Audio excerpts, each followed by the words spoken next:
বক্তব্য দীর্ঘায়িত করছি না।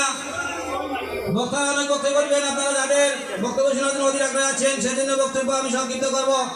সংগ্রামী উপস্থিতি, আপনারা একটি হিসাব দেখেছেন, সেই হিসাবের মধ্যে একটি কোনো উল্লেখ হয় নাই, কিন্তু লেখা আছে 22, 23, 24, 25 মামলা আবেদনে খরচ হয়েছে।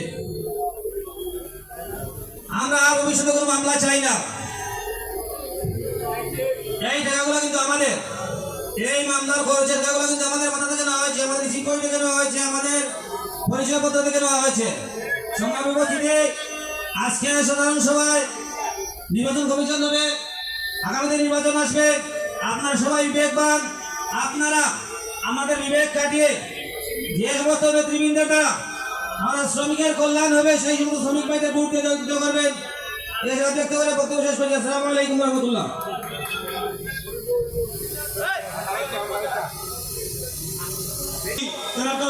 সবাইকে